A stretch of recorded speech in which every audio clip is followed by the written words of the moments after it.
Salut, je suis contente de vous retrouver aujourd'hui dans un petit coin de paradis quelque part en Loire-Atlantique où je suis allée à la rencontre de Léo MX. Léo MX qui vit dans une tiny house et qui en plus est auteur de romans. Tiny house, livre, deux passions dans ma vie, je ne pouvais pas passer à côté de cette personnalité. Il y a une petite surprise, vous allez rencontrer son colocataire, mais je ne vous en dis pas plus. Allez, c'est parti. C'est parti ? On y va. On y va. La volonté de vivre en tiny, c'est quoi? C'est une volonté écologique, économique, ou parce que t'aimes pas la ville, ou t'as pas envie d'avoir des voisins? Et ben, un peu tout ça, sauf pour les voisins du coup. C'est en premier lieu par volonté écologique, parce que pour moi ça n'a pas de sens aujourd'hui d'avoir une maison qui va avoir une empreinte sur le sol, avec juste des toilettes à eau. Aussi, c'est un truc qui me sort par les yeux de savoir qu'on fait nos besoins dans de l'eau qu'on pourrait boire, vraiment. Oui.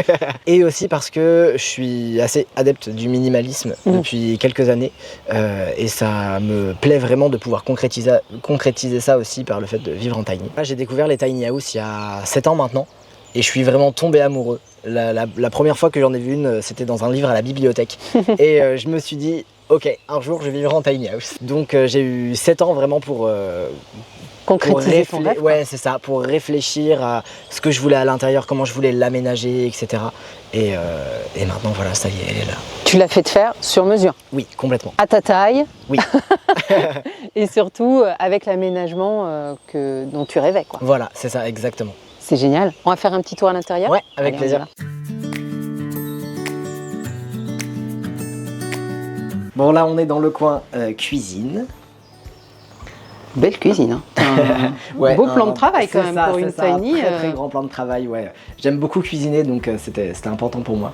Et puis alors attention, mesdames et messieurs, mesdames et les autres, cookies. Il faut savoir bien recevoir.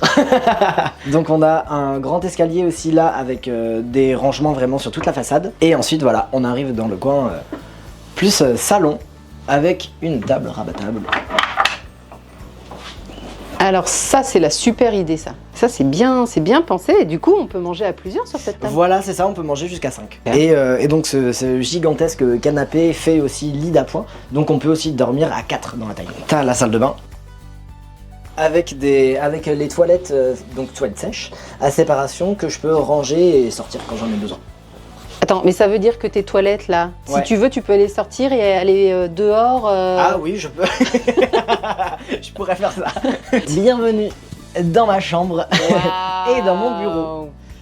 Donc avec voilà le lit, j'ai plein de rangements de ce côté-là et puis un bureau juste ici où je peux m'installer. Donc pour pas perdre de place, c'est en étant assis au bord de la mezzanine que je suis à hauteur du bureau. Je vous montre, il y a bien les pieds qui dépassent en dessous. Voilà, suffisamment haut pour que le chat ne joue pas avec.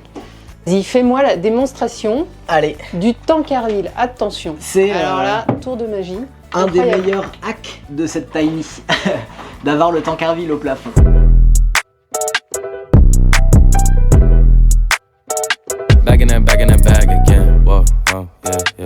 Il y a des avantages à vivre en tiny? Tout à fait, des avantages économiques déjà, où bah voilà, ça coûte vraiment moins cher, notamment en eau, en électricité, etc. C'est-à-dire que pour moi, vivre en tiny house, ça correspond à mes valeurs. Donc c'est un avantage non négligeable aussi. Voilà, d'avoir des toilettes sèches, comme je disais, d'avoir un habitat respectueux de l'environnement, un habitat où j'ai vraiment l'impression de vivre avec mon environnement aussi. J'ai vu sur la forêt, donc je vois hyper souvent les oiseaux qui passent. Dès que il fait froid dehors, il fait froid dans la tiny. Dès qu'il fait chaud dehors, il fait chaud dans la tiny. Donc c'est vraiment une vie vraiment en lien avec la nature pour moi et j'adore ça. Quand on voit des tiny sur les réseaux, sur Pinterest et tout ça, ça fait rêver, mais j'imagine qu'il y a forcément un côté sombre. Oui, après comme ça fait à peine 2 mois que je vis en tiny, je pense que cet hiver par exemple j'aurais plus de trucs à te dire dessus, mais là j'ai pas encore vécu d'hiver en tiny, ni de période où il pleut vraiment pendant très longtemps et du coup je peux quasiment pas sortir de chez moi pendant plusieurs jours. Ça je pense que ça fera partie des inconvénients. Mais je dirais peut-être le ménage, et encore vraiment, parce que en gros, la tiny se salit très vite, mais on fait aussi très rapidement le ménage dans une tiny. Mais voilà, dès qu'on laisse traîner quelque chose, eh ben, ça a l'air en désordre. Voilà, des choses comme ça. Et c'est pour ça qu'en fait, on ne peut pas vivre en tiny en ayant une grosse bibliothèque, une grosse collection de vinyles. C'est pas possible.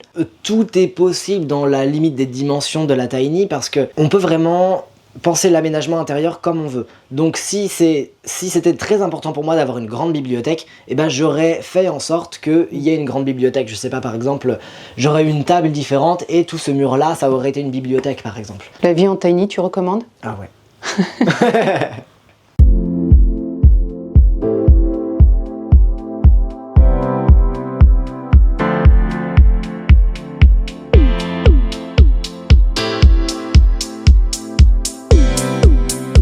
Tu as écrit 3 livres, ton premier roman qui s'appelle Adriel.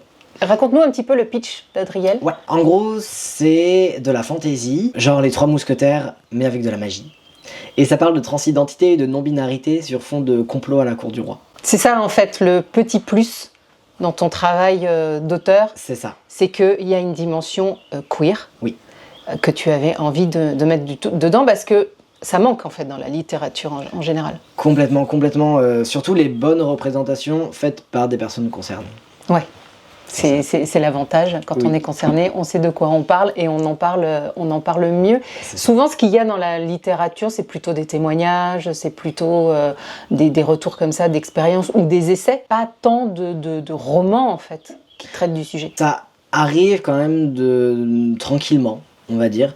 Mais on trouve toujours des choses avec des représentations un peu biaisées ou pas forcément positives, etc. Moi j'en ai hyper marre en littérature par exemple de voir des personnes trans hyper mal dans leur peau et tout ça. Enfin, ça existe. Bien sûr. Mais j'ai aussi un peu envie qu'on montre autre chose. Oui. On peut être trans et juste vivre, et être heureuse. Être heureux, c'est ça.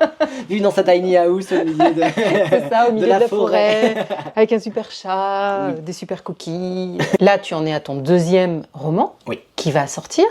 C'est ça. Là, actuellement, il est en financement participatif sur Ulule, parce que contrairement à mes autres livres, celui-là, il sort en auto-édition. J'ai vraiment eu envie de tester. Enfin voilà, j'aime bien tester plein de trucs, sortir un peu, tu vois, d'une routine, d'une monotonie, etc. Et voir, en fait, me rendre compte vraiment de tout le travail qui est fait par l'éditorice sur un bouquin. Donc ça veut dire que c'est moi qui ai choisi l'imprimeur, je travaille aussi avec du coup l'illustratrice qui a fait la couverture, voilà. C'est un énorme travail et éditer un livre ça coûte cher. C'est pour ça que là donc le chrysanthème et le papillon il est sur Ulule donc en financement participatif. C'est l'histoire d'une lycéenne qui s'appelle Anna et qui vient de perdre sa grande sœur. Une nuit elle se réveille dans un monde qui se trouve entre celui des vivants et celui des morts, dans lequel elle retrouve sa sœur, et elle va tout faire pour la ramener à la vie. Donc on a toute une partie de l'histoire qui va se passer dans notre monde, voilà, contemporain, où on va la suivre à la fois au lycée, voir voilà, à quel point c'est compliqué avec ces 2 papas, parce que juste leur famille a été amputée quelque part. Voilà, au lycée où elle s'y retrouve plus dans son groupe d'amis, etc. Et toute une autre partie de l'intrigue qui se passe dans cet autre monde qui va s'apparenter un peu plus à de la fantaisie, où là pour le coup il va y avoir plus de la magie, un dragon, des choses comme ça. En gros je conseille la lecture à partir de 16 ans, pour des questions de trigger warning à l'intérieur, de contenu. De contenus qui peuvent être un peu sensibles ou qui peuvent choquer les plus sensibles. Je pense qu'il va sortir en septembre-octobre. J'ai toujours eu besoin de nature. C'est, je pense, une de mes inspirations principales. Et du coup, j'étais quand même très malheureux quand j'habitais en ville.